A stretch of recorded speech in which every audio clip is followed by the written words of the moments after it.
보겠습니다. 새해 첫날 첫 시간에 하나님께서 우리에게 주시는 말씀은 신약성경 사도행전 11장 27절부터 30절까지 말씀입니다.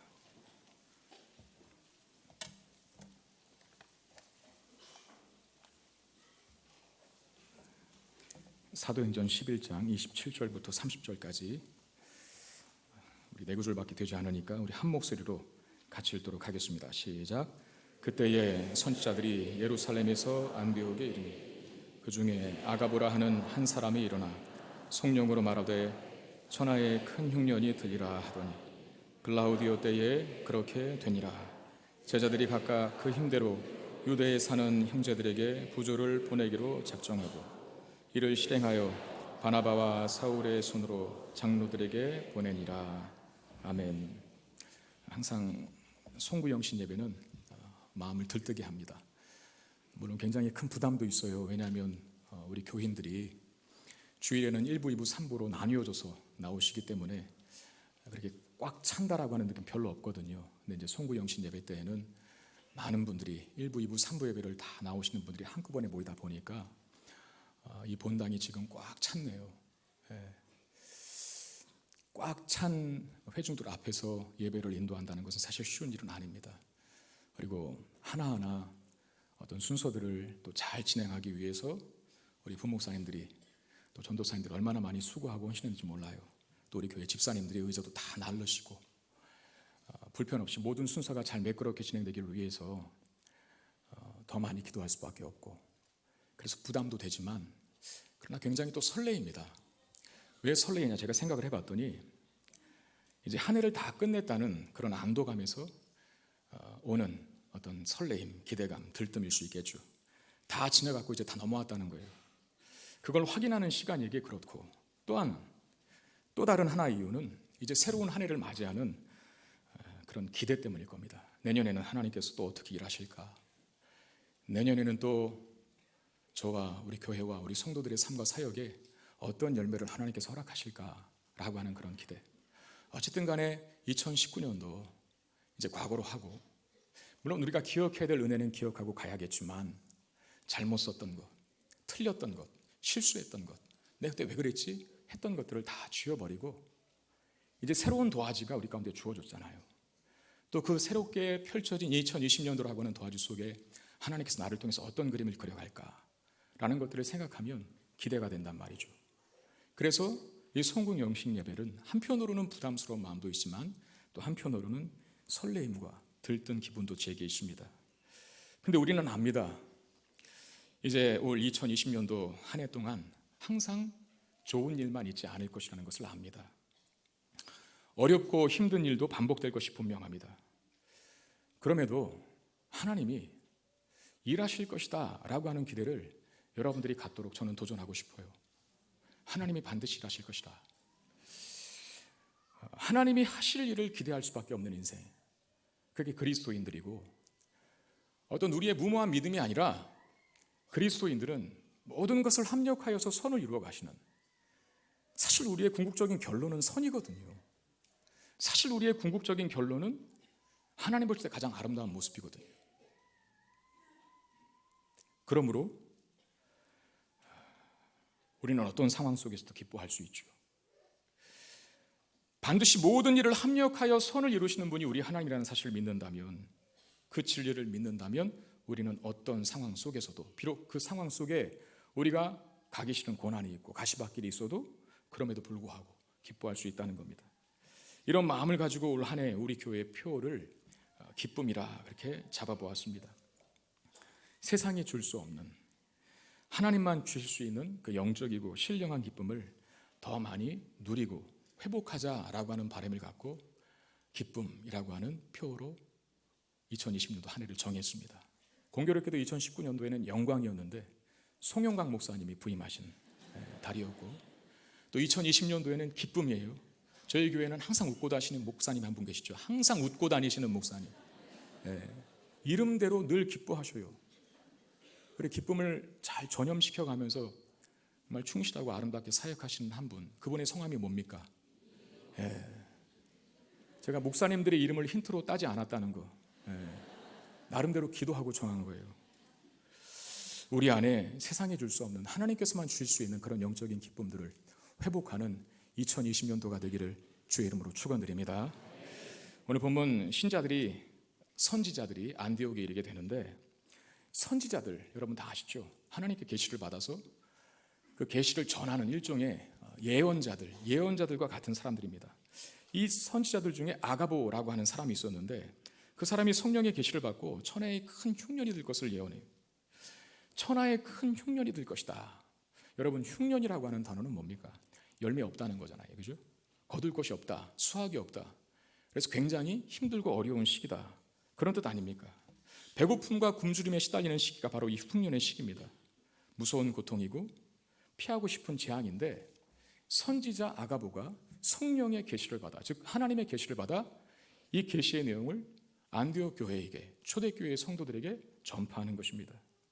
문제는 그 큰 흉년이라고 하는 이 재앙을, 이 기근을, 이 엄청난 고통을 교회도 고스란히 당한다는 데 있어요. 오늘 본문에 의하면 유대에 사는 형제들이라고 하는 그런 표현이 등장하는데, 예루살렘 교회가 흉년으로 인해서 극심한 고통을 겪게 될 것이다, 그런 뜻입니다. 그 흉년이라고 하는 재앙 속에 교회도 포함됐다는 거예요. 우리의 기대와는 좀 다르잖아요.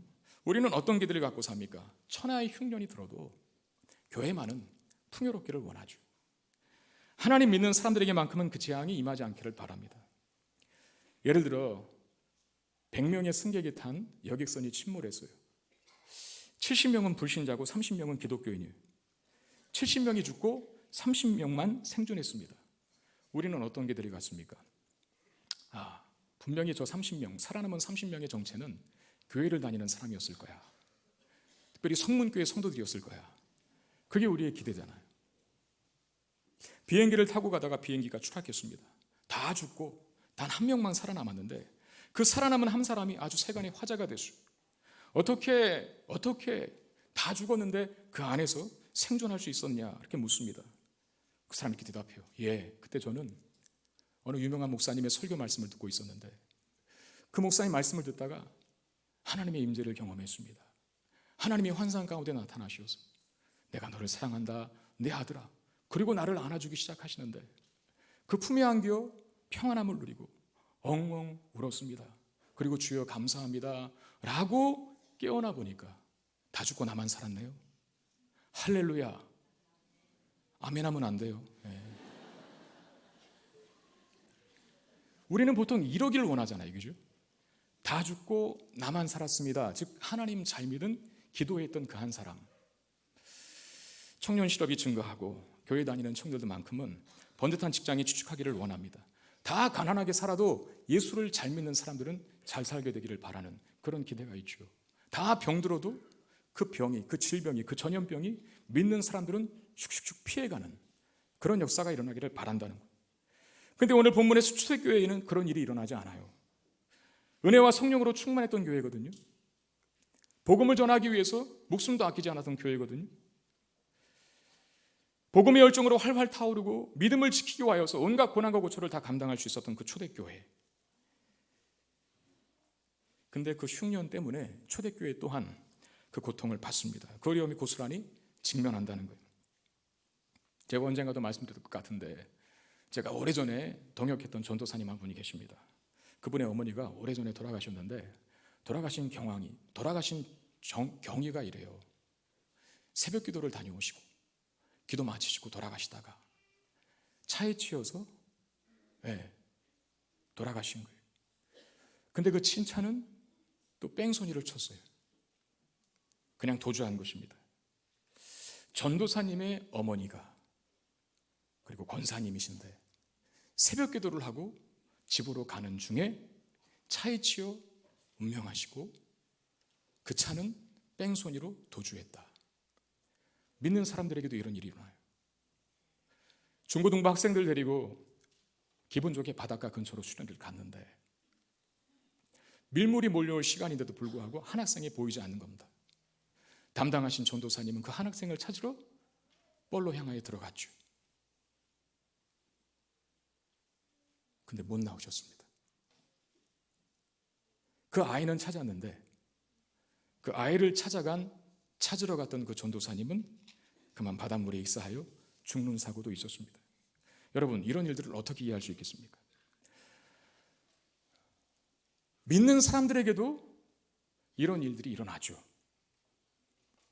믿는 사람들이라고 해서 재앙과 고난이 비껴가지 않습니다. 큰 흉년이 유대에 사는 그리스도인 형제들, 그들에게 임했고 그로 인하여 고통당할 것이다 라고 아가보 선지자가 예언하고 있어요.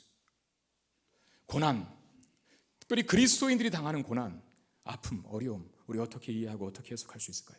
물론 인간의 제한된 지식으로는 고난의 의미를 다 파악할 수는 없어요. 여러분, 섣불리 고난당하고 있는 사람에게 찾아가서 당신 이래서 그래, 저래 그래, 이런 말씀 하시지 마시길 바랍니다. 교만한 거예요.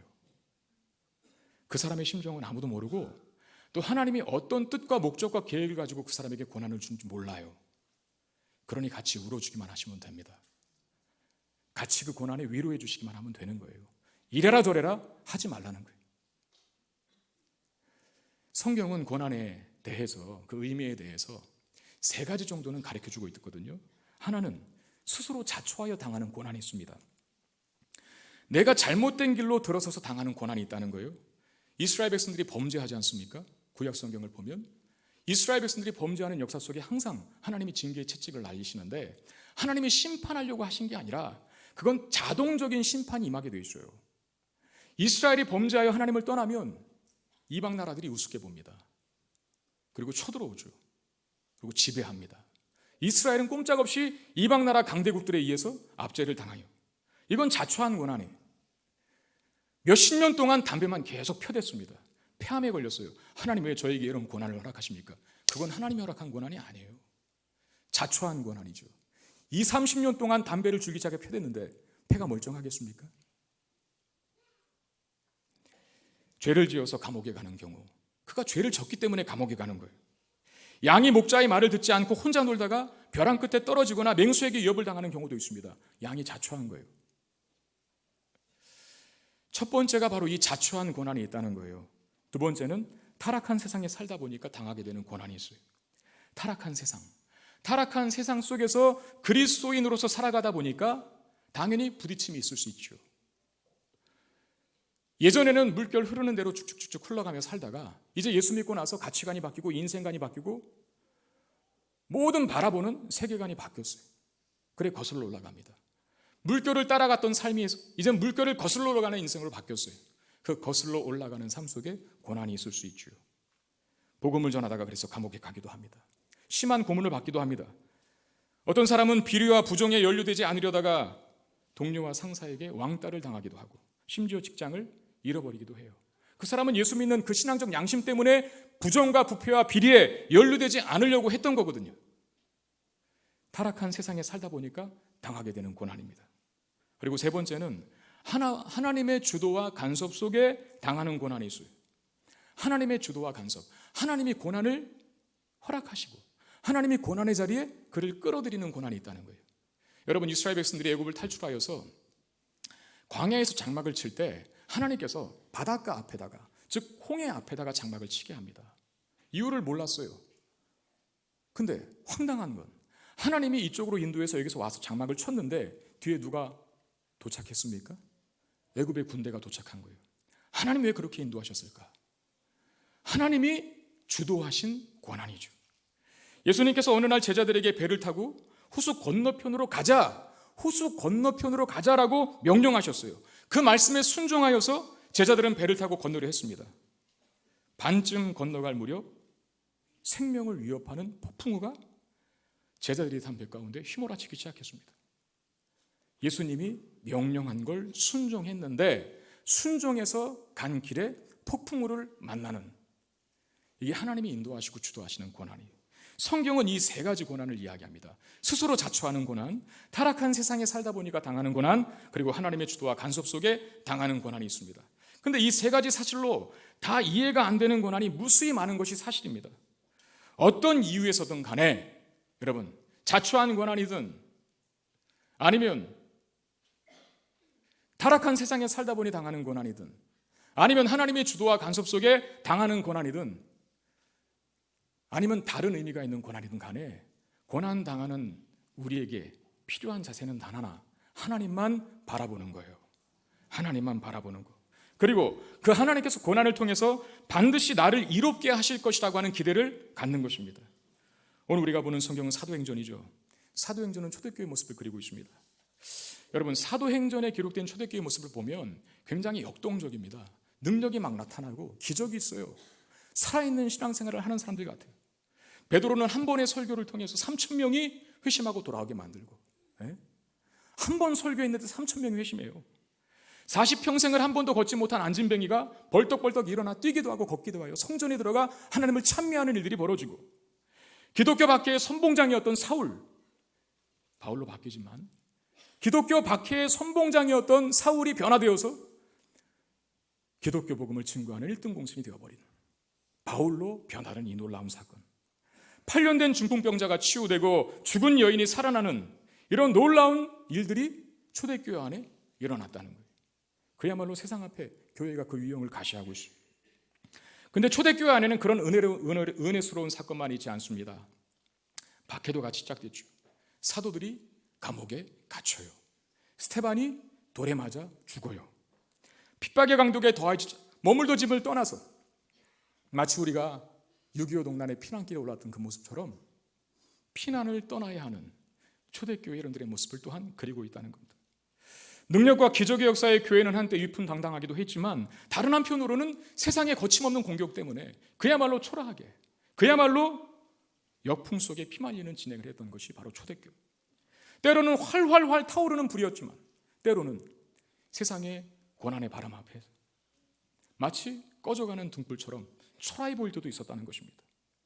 그런데 교회는, 사도행전에 나타난 초대교회는 그럼에도 불구하고 이 세상의 모든 고난과 역풍과 반대와 적대, 이 모든 것에도 불구하고 계속 교회는 성장하고 있었어요. 복음은 확장되었어요. 핍박을 피해서 흩어진 그리스도인들이 가는 곳마다 복음을 전하고, 그 결과 복음이 예루살렘을 넘어서 온 유대와 사마리아와 이제 이방인 교회인 안디옥 교회까지도, 안디옥에까지도 복음이 미쳐서 이 안디옥의 이방인 최초의 교회가 세워지게 되는 것이죠. 안디옥 교회가 그래서 이방인 최초의 그리스도의 교회예요. 여기서 그리스도인이라고 하는 별명을 얻게 되는데 세상 사람들이 붙여준 거예요. 안디옥 교회 교인들의 신앙생활을 보면서 저 사람들을 향해 그리스도인들, 즉 예수쟁이라 그랬어요. 독특한 삶을 형성했다는 것이죠. 점점 더 교회에 다워져 가고 있다는 것이죠. 보십시오. 고난과 핍박의 파도 속에서도 그것 때문에 교회가 망하는 것이 아니라 오히려 고난을 통해서 하나님은 교회를 키워가셨다는 겁니다. 오늘 본문에서도 마찬가지입니다. 천하에 큰 흉년이 들었다라고 해요. 그 흉년이라는 고난 안에 초대교회 성도들도 예외가 없이 당하고 있습니다. 여러분, 거대한 흉년에는 얻는 것이 있으면 안 되잖아요. 잃는 것만 있죠. 거대한 흉년 속에는 플러스가 어디 있습니까? 마이너스가 있지. 흑자가 어떻게 납니까? 다 적자죠. 보통 이게 상식입니다. 그런데 바로 그 큰 흉년 중에 무슨 일이 있었다라고 기록을 합니까? 사도행전 11장 29, 30절 말씀을 우리 다시 한번 큰 목소리로 읽도록 하겠습니다. 시작. 제자들이 각각 그 힘대로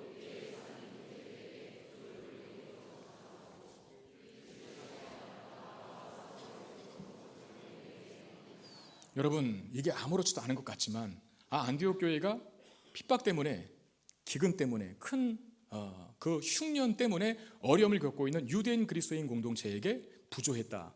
부조는 구제를 보내다는 것이죠. 도움을 줬다는 거예요.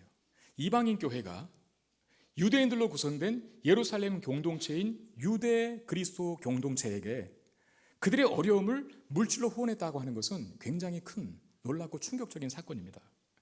안디옥 교회가 유대에 사는 그리스도인 형제들을 도와는 것, 쉬운 일이 아니라는 거예요. 자신들도 어려울 수 있어요. 그럼에도 남을 돕습니다. 더욱이 유대에 있던 예루살렘 교회 교인들은 아시잖아요. 이방인들을 무시했던 사람들입니다.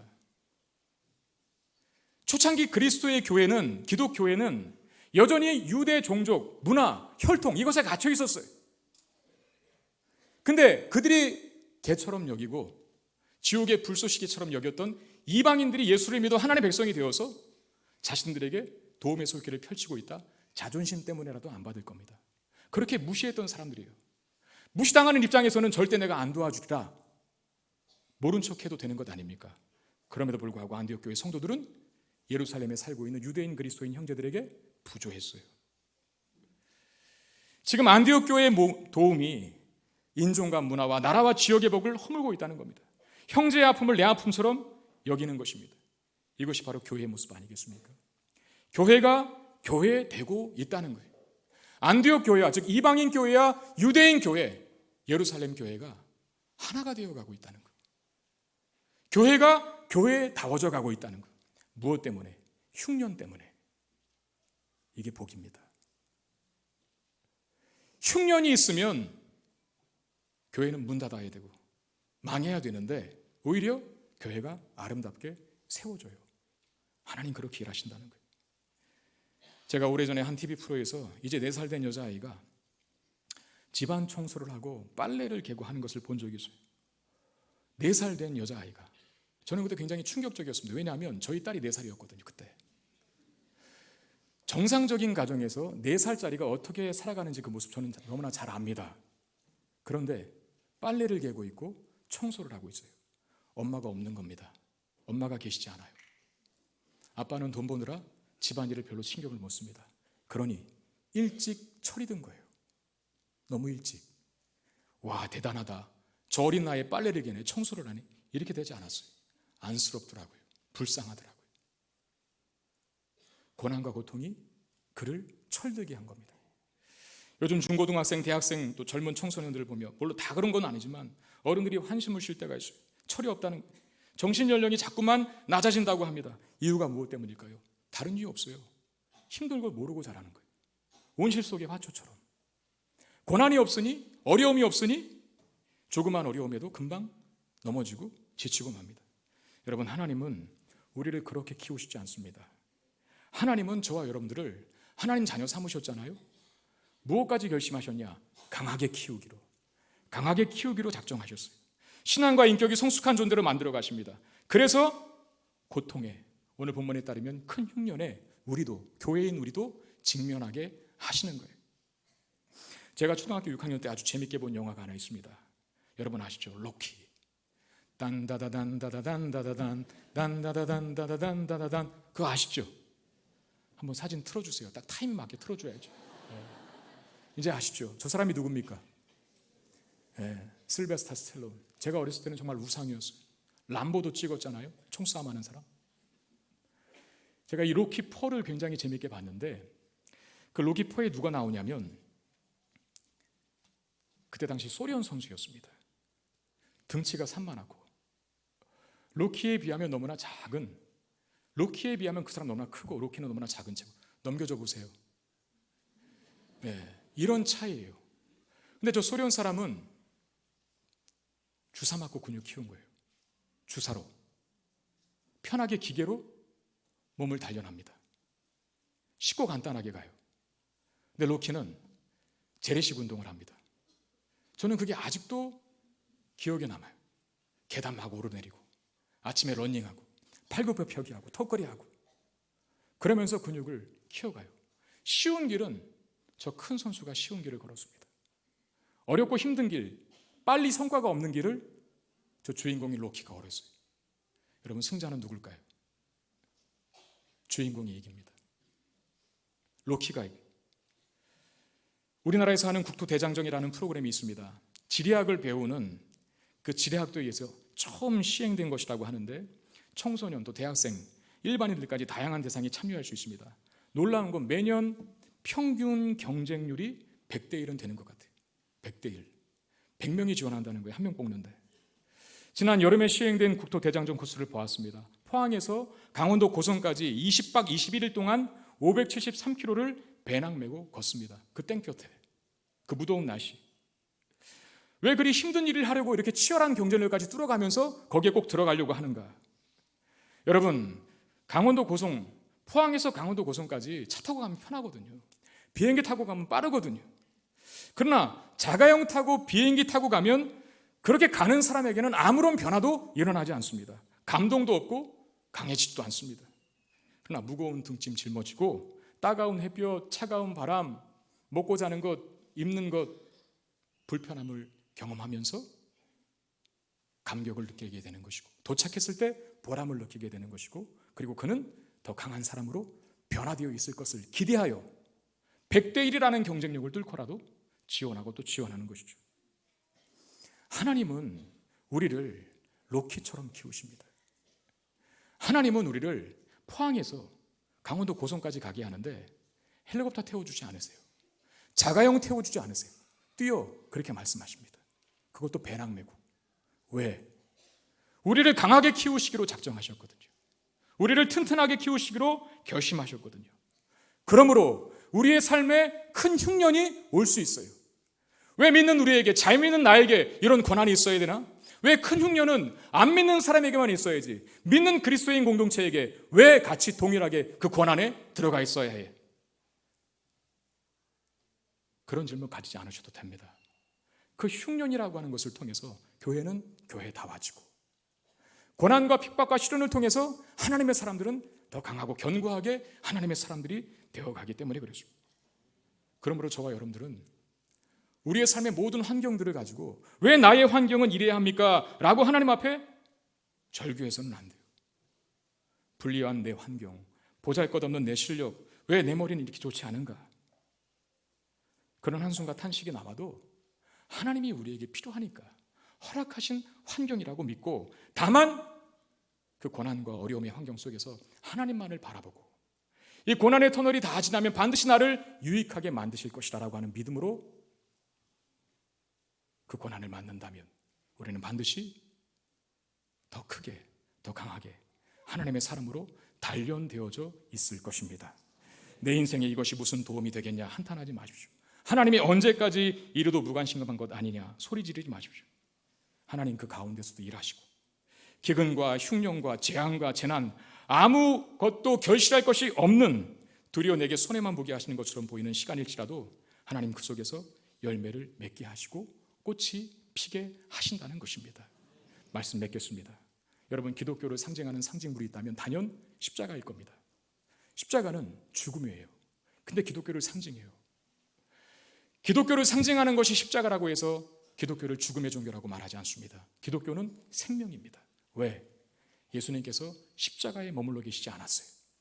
그 십자가를 통하여 부활의 영광을 누리셨죠. 그게 저와 여러분들의 운명입니다. 우리에게 부활의 생명 영광은 작정된 거예요.